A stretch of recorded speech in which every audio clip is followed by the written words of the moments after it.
this is the story that the Tory councillor decided to sell the Daily Mail. If you didn't know this woman's age, how old would you think she is? Yeah, she's the definition of 13 or 30. 18 or 50. You will lose brain cells. Do you want to lose some brain cells? I was frozen to the spot in shock. It was said to intimidate. How a friendly chat in the ladies of a London pub turned menacing and plunged a Tory councillor, a poor Tory councillor, only 22 years old, into the clash between trans rights and women's safety. This is not propaganda. This is not propaganda at all.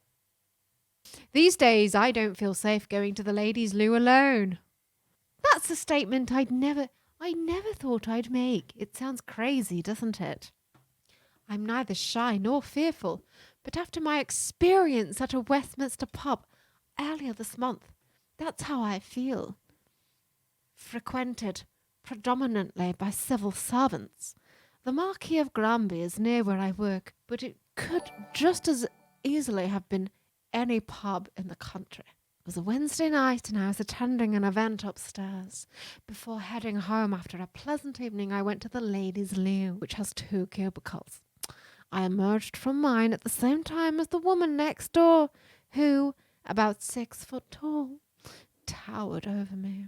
She wore a skimpy top, which made her shoulders seem bigger, and she spoke with a strikingly deep voice. A trans woman. The lavatory was cramped, and I had to stand directly behind her while waiting to use the wash basin. Oh no, this is very much real.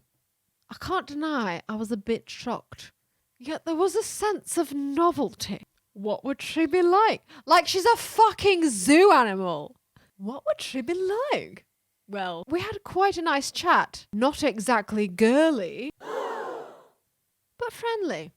What even is a girly chat? What do you expect to talk about with other girls in the toilet? I don't know. Like, I always feel weird commenting on this shit anyway, because I don't know if I'm like a typical woman or not. I honestly don't know. But I don't feel like I talk to men and women differently, to be honest. I don't think I speak to both genders in a different way. If I meet a woman in a women's toilet, I don't feel like I speak to them in a different way that I would speak to a man. But maybe I'm just like ultra woke. I don't know. Not exactly girly, but friendly. God, this is so awful. I thought, this is going well. I'm handling the situation fine. What? Why did that thought even have to cross your mind? You've met a woman in a toilet who you suspect may be a trans woman, and you had to literally stop yourself for a second and think, this is going well. I'm handling this fine. The fact that you even had to like reassure yourself that you're handling this fine is a red flag in itself. Why did you have to reassure yourself that you were handling the situation fine? There was no situation going on. It was a person in the same room as you. I didn't treat her any differently. Why would I? You're already treating her differently. How do you not see that? We spoke about the paucity of loo paper, the dreadful taps and temperamental hand dryer. Well, maybe if your own party didn't suck funding out of everyone apart from the super rich, maybe the owners of that pub would be able to inject a little bit more investment into the dreadful taps and temperamental hand dryer. It was as she moved to the door to leave that It happened. I remarked that we had no choice but to awkwardly shake our hands dry, and she turned to me and replied, I'm going to wipe my hands on my penis. With that, she disappeared. Until this, our conversation had been quite positive and pleasant. The woman in question said jeans. In case you weren't aware, she said jeans. Now I was frozen to the spot in shock. There is no doubt in my mind that this was a threat of sorts. Why would you assert the fact that you had a penis in a female single-sex space? I felt like I had been flashed as the penis image was put in my mind by her announcement. Said to intimidate. The close proximity made it much scarier still. What if she turned violent? It would be 10 minutes before my friends realised I was missing. This could happen anyway, at any time, at any point. Do you really think if a man wanted to assault you in the women's toilets, do you think he would go through a bogus transition to a woman? Or do you think maybe that man would just simply disregard the sign on the door that said women? Which two paths do you think that assaulter would take in that situation? You think the bogus transition to woman is the path that that assaulter would take, rather than the disregarding of the sign on the door? Okay! It's the logical step, is it? Damn, I must be missing something. They were waiting outside, and when I told them, they were equally shocked. I just wanted to get home.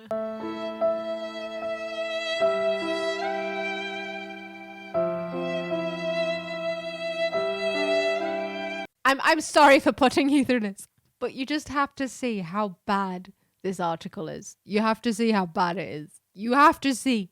This brief but deeply troubling episode played on my mind for the rest of the week, and I found myself examining all sides of the debate over whether men who self-identify as women should have access to female-only spaces. I reflected, would want to hear about this, and who would care? Cabinet Minister Kemi Badenoch has been vocal about the issue, and I wrote to her about what happened. She wrote an entire letter, guys. Doing so made me feel a bit better. I also wrote to the pub. What's the pub going to do? One thing I didn't do, however, was tell the police. Oh, what a fucking hero. I didn't want to be accused of transphobia or for saying this person was in the wrong bathroom. Wow. I feel it important to state that I support trans people's rights to live an authentic lifestyle and agree that people with gender dysphoria should be able to change their gender after 18. But single-sex spaces are paramount to women's safety. Sex and gender are different. If someone wants to use a different set of pronouns, I'm completely accepting of that and always try to accommodate them. This is one thing that as a woman, I don't relate to people who say this, but at the same time, I'm not a woman who has trauma from assault. So at the same time, I'm like, I can't speak from that perspective. But I will say that, like, a lot of bars that open nowadays that are very sort of zillennial, zoomer kind of bars, like, a lot of them will have unisex toilets, and I don't care. If I have to walk past men to go into a cubicle and piss and come out and wash my hands next to men, I couldn't give less of a shit. But I know that that's personal, though. So what's this, like, safe space thing? Like, why do you feel like you're so threatened by the very small section of society, which is, like, trans women, who are very unlikely to be abusive? Like, a woman could beat you up. A cis woman is just as likely to assault you, probably, as a trans woman. Where does this fear come from? Well, I know where it comes from. It comes from the unknown, because your little idea of the world of, like, there being set genders is scaring you because things are changing.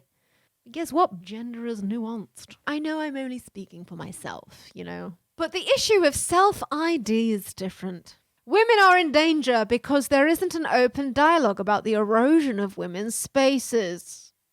Trans women are women. It's still a woman's space. People are too afraid to speak out for fear of being cancelled. Men's spaces remain single sex, while the alternative is mixed gender. Politicians need to note the multitude of examples, such as mine, and much worse, and take action. That's the thing about my experience. It could easily become the norm, an everyday occurrence. Ah! We to live with the fear that every time we use a public toilet, we might encounter a threatening trans woman with a penis. Threatening trans woman with a penis. I want to raise awareness of this issue and use my platform as a counsellor to make change. In Primark recently, I'm sorry, a Tory counsellor entered Primark? Okay. For that one detail in this story, I don't believe a single word of it. You think she was doing poverty tourism? Possibly.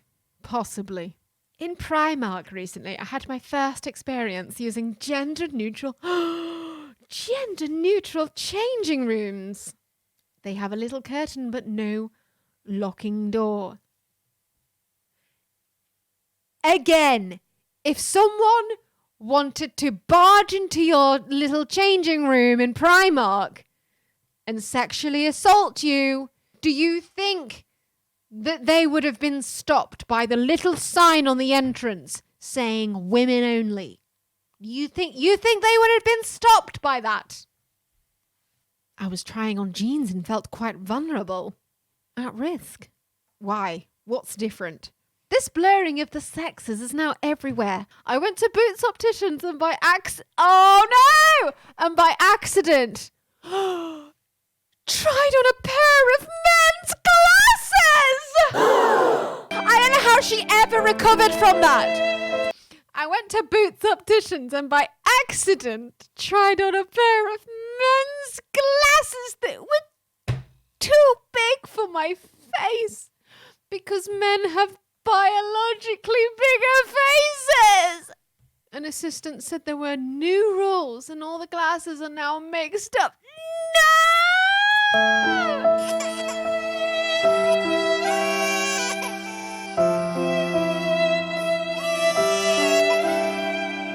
Guys, how am I ever going to glasses shop ever again? I detailed my experience on Twitter and was amazed at the responses from women sharing stories about changing rooms and toilets. Of course, the person who intimidated me was not representative of the trans community. Of course, but I thought I'd write to the Daily Mail and to a politician anyway and absolutely imply that to millions of people. But no, she was not representative of the trans community. But my experience highlights the high risk of self-ID to women's safety. There needs to be greater protection of women's spaces. Ideally, there should be men's spaces, women's spaces, and a gender-neutral space. If not, then what happened to me? And worse. I want everyone to have equal rights, but I'm worried how a few people will ruin these rights for certain groups. As for the Marquis of Granby, I would find it very hard to go back there and use the toilets unless I was with a friend. I would be anxious about it, and that's rather tragic. You know what? I agree. I agree with this sentence here, lady. This entire thing is rather tragic. Basically, that article came out and Sophie from Mars was like, yes, I think that was me. This was her Twitter thread. Okay, so kind of weird story, but I'm not kidding about this and I am kind of embarrassed. I went to the Brianna Gay vigil outside the Department for Education the other day. And then we went to a pub we haven't been to before in the Westminster area. Super Tory, weird anti-Semitic conversation going on between some dudes outside. Great. At one point, I went to the bathroom upstairs and the ladies' room was absolutely tiny and generally a bit shit. Yeah, I mean, this is London. It's all very cramped. The stall I went in had no loo roll. So when I stepped out, I had to say to the cis woman who was coming out of the other stall that I needed to go in there for that because I'd had to talk to her in order to explain that we made kind of awkward small talk about the bathroom in general as we both washed our hands. And then she said something like, "We'll have to shake." And I paused for a second to understand what she meant, to dry our hands. And then I said, "Oh, I'll just wipe my hands on my jeans." So I can't 100% confirm that that's that I'm the terrifying trans from this article. I've looked at the pictures. It's the same pub. I can't be sure about the lady. Cis women look the same to me. But I was there on a Wednesday night and I said to a cis woman I'd wipe my hands on my jeans. Just taking some time to process that I've been possibly anonymously sexually harassed in a national newspaper because this Tory dumbass couldn't think about anything else when she saw a trans woman besides dick. Pretty weird. Yeah, like reading through the article, she was clearly thinking every like transphobic she could possibly think.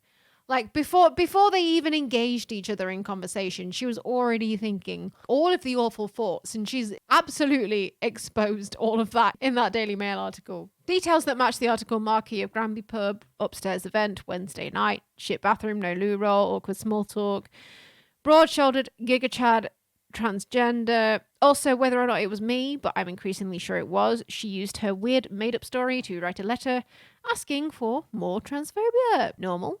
Exceptionally normal. Yes, this person, it seems, was writing about Sophie from Mars. Yes. The story begins with this headline. I was frozen to the spot in shock. It was said to intimidate. How a friendly chat in the ladies of a London pub turned menacing and plunged a Tory councillor, 22, into the clash between trans rights and women's safety. I didn't treat her any differently. Why would I? We spoke. Honestly, though, it's like she's talking about a trans woman like she's at a petting zoo. She's trying to make friends with an animal, and she's like, "It's actually going quite well." It's so fucking cringe. She turned to me and replied, I'm going to wipe my hands on my penis. With that, she disappeared. In a puff of trans smoke. I'm going to wipe my hands on my penis. What does that even mean? It seems strikingly implausible, even to me. Is there a word for like a Freudian slip, but not you saying the word that's on your mind, but like you thinking you hear the word that's like on your mind? Is there a word for that? Hyperfixation, delusion, projecting, Freudian nip, just simply penis on the brain, stupidity, turf brain. Yeah, she just probably hasn't had any cock in a while, despite being the counsellor for cock fosters. She hasn't fostered any cock in a while. If the very word penis is that distressing for you, I would recommend standing for a different ward, one not named cock fosters, all right? Just a word of advice. Secondly, if I had thought to myself, did someone just say this incredibly bizarre thing? I would go... Also, I don't need a situation like this to happen for me to have an image of a penis in my brain. The other thing that comes up a lot is, oh, well, what about there can't be penises in public toilets? Well, the thing is that I don't see anybody's genitals in a public toilet. If I see anybody's genitals, regardless of whether it's a penis or a vagina, something has gone very, very wrong. Something has gone very, very wrong. The ladies' toilet is not this kind of like mystic bacchanal where we've all got like, a breast out and like, massaging wombs all over the place. Like you go into your cube. Don't know what you're up to in the girls' loo, Ash, but I am getting my gash and at least one boob out with every slash I take. I take a slash, I see a gash, and at least one boob. Okay? Cubicle, you do your business, you wash your hands, you go. Maybe you make a comment on the fact the hand dryer doesn't work. That's it. But the transphobic moral panic has us examining these really banal details of our everyday lives and trying to make us afraid and unreasonable. And that's not freeing for women. There are very real things in this world that we should be scared of and concerned about. But, let's at least distinguish between the made-up shit and the real shit. Just at the very least for my sanity. Sanity is not allowed nowadays, Ash, in politics. Sanity doesn't even come into it anymore, okay? Racism.